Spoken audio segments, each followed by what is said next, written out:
Nina bempe yaqhathwa ngumathanga etshitshe ezalwa umswabhula lapha kwaMgiliji emashini libumbene lesikhombisa ihora nazi indaba.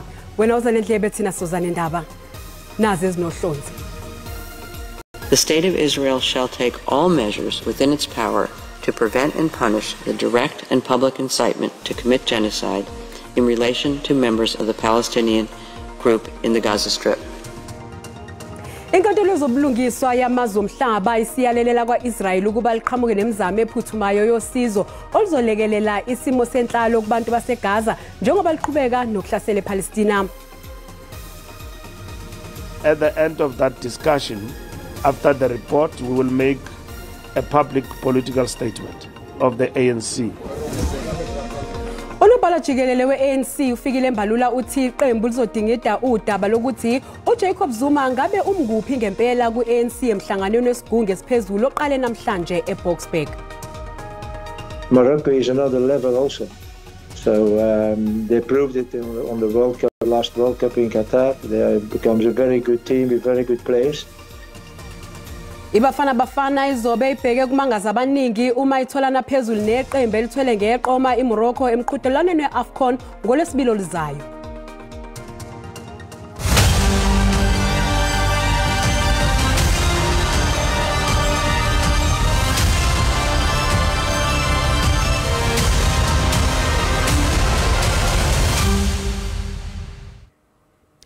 Inkantolo yezobulungiswa emhlabeni eNetherlands isinqumelela kwa-Israel ugwayekatiki ngokuthi maliqhamuke nemizamo ephuthumayo yosizo oluzolekelela isimo senhlalo kubantu baseGaza kwelasePalestina.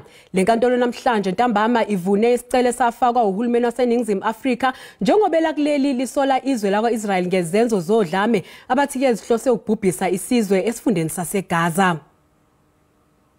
The state of Israel shall take all measures within its power to prevent and punish the direct and public incitement to commit genocide in relation to members of the Palestinian group in the Gaza Strip. Ekugcineni sesiphumile isinqumo sesigaba sokuqala ebesilokhu silindiwe odabeni olwafakwa ezithebeni zenkantolo uhulumeni waseNingizimu Afrika ephikisana nezenzo eziqhutshwa izwe lakwa-Israel ngempi eqeda abantu eGaza. Inkantolo ihlonze nokuthi sesisibi kakhulu isimo esifundeni saseGaza njengoba kulokhu kuqhubeka udlame. The court further considers that Israel must take immediate and effective measures to enable the provision of urgently needed basic services and humanitarian assistance to address the adverse conditions of life faced by Palestinians in the Gaza Strip. Israel must also take effective measures to prevent the destruction and ensure the preservation of evidence related to allegations of acts within the scope of Article 2 and Article 3 of the Genocide Convention against members of the Palestinian group in the Gaza Strip. Nokho inkantolo ayizange isithathe isinqumo ngalokho okuyingqikithi yecala ebelifakwe yiNingizimu Afrika ngokwelokuthi izenzo zodlame zelakwa-Israel ziqhutshwa inhloso yokuqotha imbokodo nesisekelo esifundeni saseGaza. At present, many Palestinians in the Gaza Strip have no access to the most basic foodstuffs, potable water, electricity, essential medicines, or heating. The World Health Organization has estimated that 15% of the women giving birth in the Gaza Strip are likely to experience complications and indicates that maternal and newborn death rates are expected to increase. Inkantolo iphinde yezwakalisa nokukhathazeka kwayo ngesimo sabantu bakwa-Israel okumanje basathunjiwe eGaza kwelasePalestina.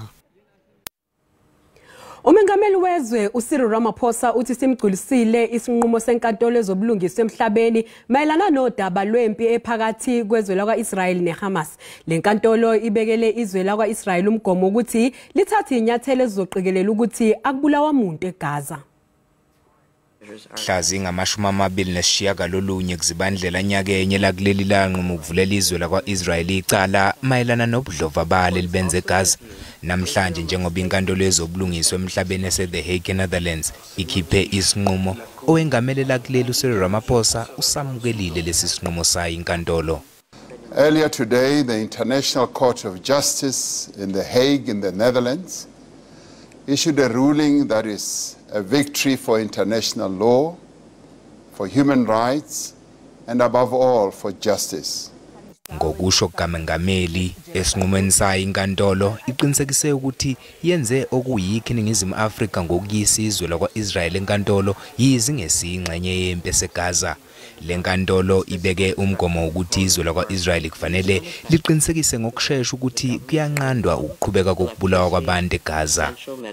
The ICJ as the principal judicial organ of the United Nations has handed down a ruling that the State of Israel should immediately implement a set of provisional measures to prevent any further acts of genocide in Gaza. Umengameli uthi uyakholelwa ekutheni emva kwalesi sinqumo lempi eseGaza izokwazi ukuma unomphela. We firmly believe that following this judgment, there should now be a more concerted effort towards a ceasefire. Bangaphezu kweyinkulungwane engamashumi-25 abantu asebebulewe kulempi yela kwa-Israel neHamas. Silindo kuhle ngidi endabeni ze-SABC. Amaqembu ezombusazwe aphawulile ngesinqumo senkantolo ezobulungiswa emhlabeni. I believe if you read the convention very carefully, the matter of how a war or conflict is conducted is not elaborated. I would have wanted that the word cessation is included in the judgment. But I am satisfied with the directives that have been given. The measures that they have put, I think they will still respond. Obviously, the court has a wider discretion in terms of the decisions that it can make. So with those measures, the reports that they have to provide and all that, I do believe that we'll be able to see cessation of fire. And also, obviously, with the international pressure, with the work that we still have to do with the court, I do believe that we'll be able to reach a situation where the children of Gaza can see peace and the women and the elders in the area. It is the DA's long-standing position that now is the time for both parties to come to the negotiating table and to build the conditions to lasting peace. Following today's judgment, the National Freedom Party wishes to applaud and congratulate the government of South Africa following its decision to take Israel to the ICJ. Today, the people of Palestine might go to bed knowing that there is one country across the world that has seen a need to go to the extent to approach the highest court in the land to fight for their rights. We are saying the human rights and the dignity of the people of Palestine is secure and safe in the hands of South Africa.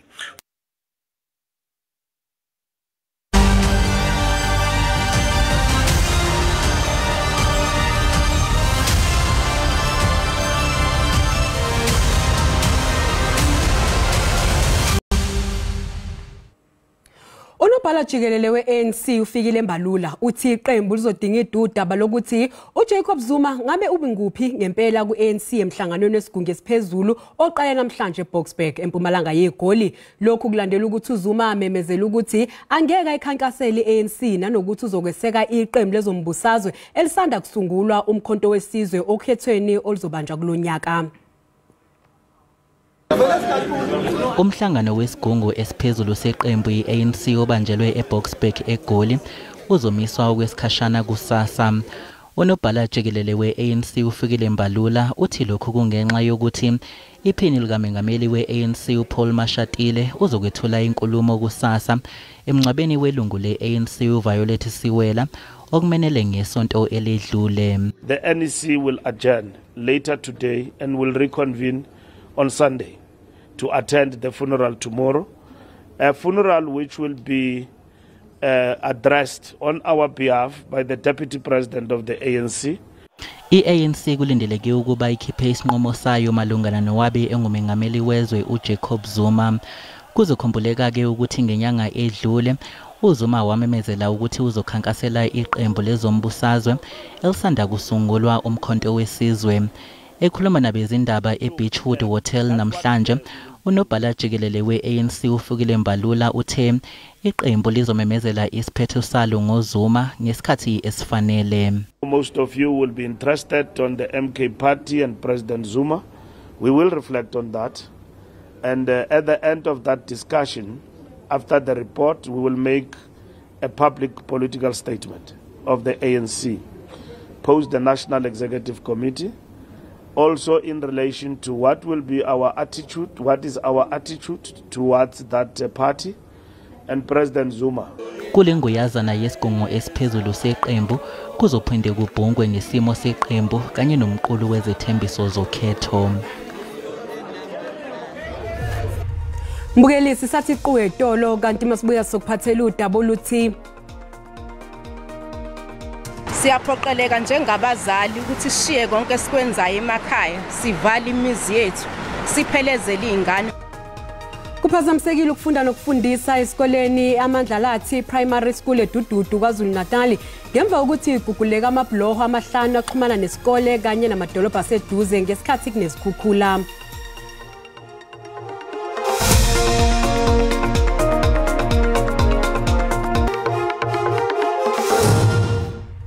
Mbukeli sikubingelele sikwamukela uma ngabe usanda ngena udabeni oluhambe phambili besibike ukuthi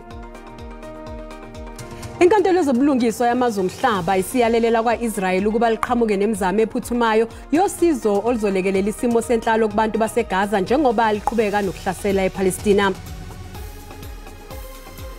Mbukela sikukhumbuza ukuthi lezi ndaba zikhona ku YouTube na ku SABC Plus. Ngena kuzo uzicinge ngamagama athi SABC Izindaba na kanjani uzozithola. Inkantolo ephakeme yasePitoli sikhiphe igunya lokuthi sidluliswe isinqumo sangozibandlele sachitha isinqumo sikaMengameli uCyril Ramaphosa sokuvuna isilo uMisuzulu kaZwelithini njengengonyama yamaZulu. Ziyishumi nomuvo ngozibandlela nyakenye inkantolo ephakeme iNorth Gauteng yasichitha isinqumo sikaMengameli wezwe uCyril Ramaphosa sokunika isitifiketi isilo uMisuzulu kaZwelithini. Ijaji uNorman Davis lathi lesinqumo sikaMengameli sasingekho emthethweni.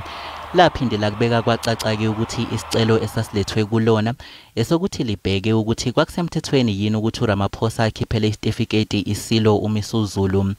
Ijaji uDavis layalela nokuthi kuqokwe ikomidi elizophenya kabanzi udaba lombango wesihlalo sobukhosi bakwaZulu bese liphakamiseke okufanele kwenzeke.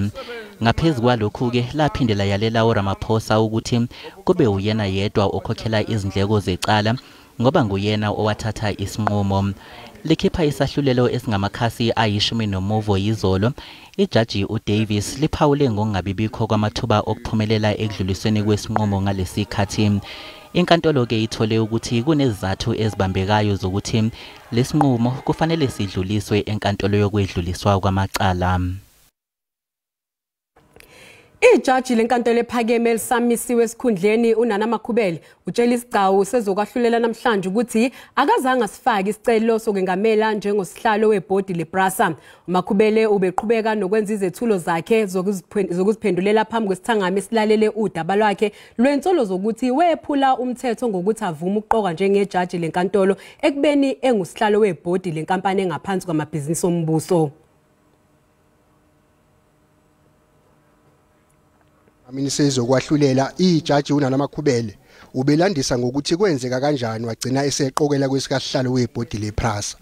Udalule ukuthi ngomunye womakhelwane bakhe wayemnxenxa ngokuthi makafake isicelo. He said to me, there's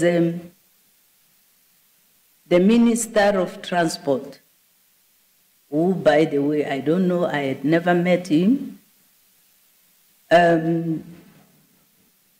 is under pressure to appoint boards for all the entities that fall under him.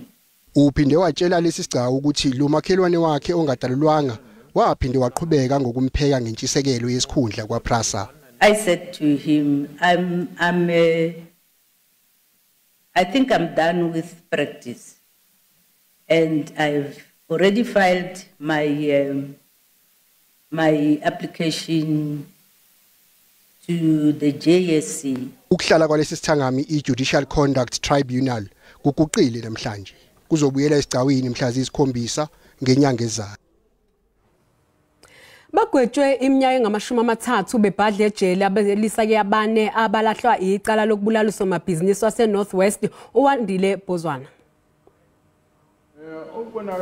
Leli cala lidonse isikhathi eside ngenxa yokuhlehliswa izikhawu eziningi. Ngesikhathi lethula isigwebo, ijaji uPapi Musupa uchaze ukuthi into ebibanga lokuhlehliswa ukulindwa kombiko ekumele ufike enkantolo ngaphambi kokukhishwa kwesigwebo. Lo mbiko kuthathe unyaka ukuba uphothulwe. Labasolwa abane batholwa benecala ngo-2022 ngesigameko esenzeka ngo-2015. All the accused are sentenced to 30 years imprisonment. Count 2, which is attempted murder, all the accused are sentenced to 10 years imprisonment. Count 3, unlawful possession of firearm, all the accused are sentenced to 6 years imprisonment. Ujaji Musupa nokho uthi inkantolo ayikwazanga ukuthola isizathu saloko kubulala ngenxa yokuthi abasolwa benqaba ukwethula ubufakazi. Uthi kusebhlungu ukuthi namanje ababulali bakamfowethu basagcwele amathafa. Sisazolandela ke lolu daba ukuze sithole ongqondongqondo bangempela. Uphozwana wayengaboni ngasolinye nohulumeni waseNorthwest ngezinkontileka ezilinganiselwa ezigidini ezingama-30 zamarandi ngesikhathi ebulawa. Izakhamuzi zaseMarite eBushbuck Ridge eMpumalanga zikhathazekile ngokwenyuka kwezinga lobugebengu kule ndawo kanti umphakathi unxusa uhulumeni ukuba angenelele kule nkinga. Amalungu omphakathi kule ndawo athi asesaba ngisho ukubikela amaphoyisa ngezigameko zobugebengu. My community are afraid to report because immediately they report they are being targeted. The question is who is telling these people that Khoshibukona is the one who reported you to the police?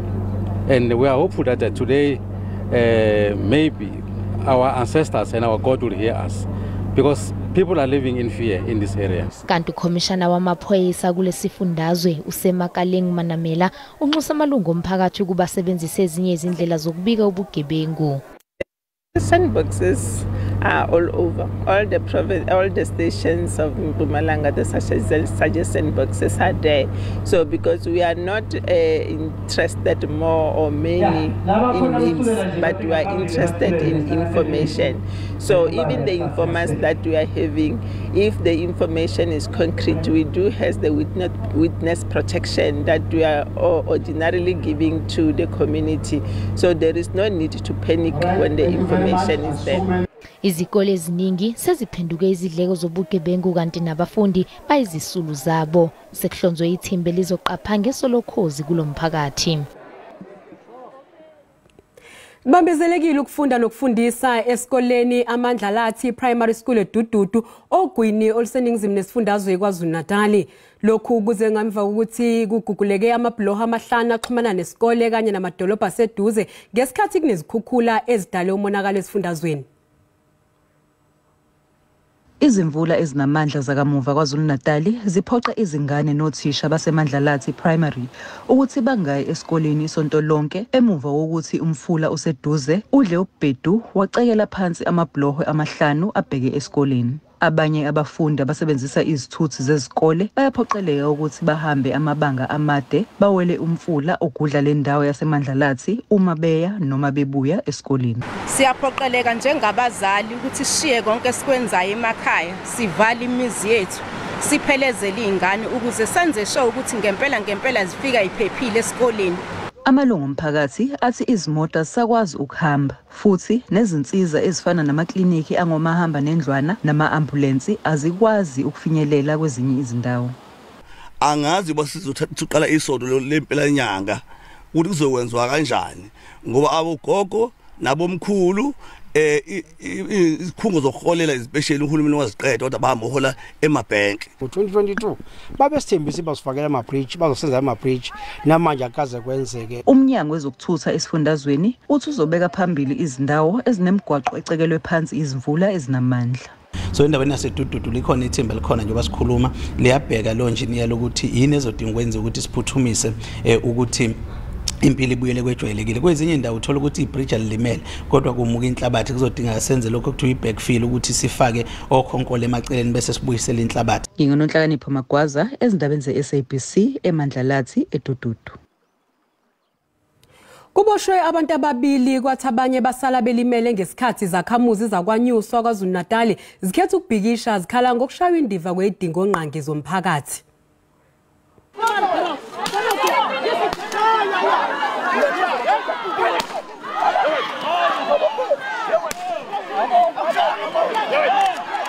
Kuphakame imimoya phakathi kwamaphoyisa kanye nezakhamuzi bezibhikisha kwanyuswa. Umphakathi uthi kwezinye izindawo sekuphele iminyaka bengenawo amanzi. Abanye bakhala ngokuhamba kukagesi kungahleliwe. Imigwaqo engekho sesimweni kuphazamiseke ukuhamba kwezimoto. Amaphoyisa ayisebenzisa izinhlavu zenjoloba ukuhlakaza ababhikishi. Umuzi wamandla Mabaso ngomunye wabantu bebebhikisha. Amalungu omphakathi akhala ngokuthi izikhalo zawo azilalelwa. Mina over 20 years ngingenawo amanzi ngumtsinto okuyimilela la kanyuswa ngokuzalwa la kanyuswa over 20 years amanzi engekho. Sidinga ukuthi kufike umeya azosicacisela ukuthi indaba singabi nawo amanzi kwezinye indawo amanzi akhona thina sinawo amanzi khona manjalo. Umnyango kazwelonke wezamanzi kanye nokuthuthwa kwendle ube nesithangami sabezindaba eThekwini bathi bayazazi izinkinga zamanzi. In the meantime, in addition to the Umkhamazi water project, the shortage of treated water in eThekwini must be addressed by the municipality by reducing non-revenue water in its water distribution system and by water users in the municipality using water more sparingly to reduce the average consumption of water per capita per day. Umphakathi wakwanyuswa uthi uzoqhubeka nokubhikisha kuze kuxazululwe izinkinga zawo. Mlondi Khatebe, SABC News eThekwini.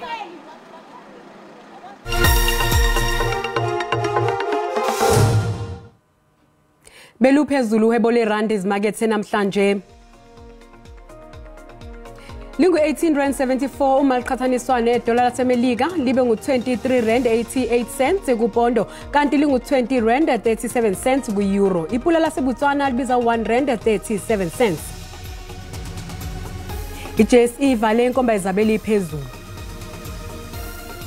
Igolide libiza $2,020 i-ounce, iplatinum yona ibiza $909 i-ounce, uoil ongahluziwe ubiza $83.78 empeleni $83 umphongolo.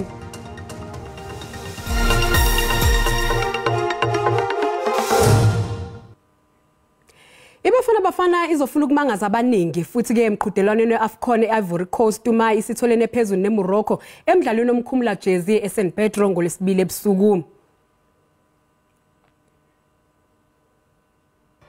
INingizimu Afrika ibheka ukudlulela esigabeni sama-quarter finals kulomqhudelwano. INingizimu Afrika ibheke nomqansa njengoba kumele itholane phezulu neMorocco neyenza kahle endebeni yomhlaba ngo-2022 eQatar. Kodwa ibafana izoba nokuzithemba njengoba yagoqisa iMorocco ngamagoli amabili kwelilodwa enkundleni iFNB nyakenye. Morocco is another level also. So they proved it on the World Cup, last World Cup in Qatar. They becomes a very good team with very good players. But we played already 2 times against them. Morocco, okay, we were a little bit dominated, but at Joburg we won against them with a very good game. So that must give us confidence for the game of Tuesday. INingizimu Afrika isikuyanqoba imidlalo phambilini abaningi bengayithembi njengomdlalo wayo weAfcon neEgypt ngonyaka u2019. To believe, that we can go out there and, write history for ourselves. And it's similar now. We're facing a similar situation now where no one is giving us, the opportunity to beat them. So it's once again, it's just to take our lesson. Kusenjalo Bruce uthi umdlalo wasemuva ukhulise Mudawu uyalunama ngemva kokuthinteka emidlalweni wangolesithathu. Mbukeli umhlahlo wesimo sezulu yalandela emva kwekhefu.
sizibeka lapho ke besiphathele zona kusihlwa nje kuze kube ngokuzayo usale kahle.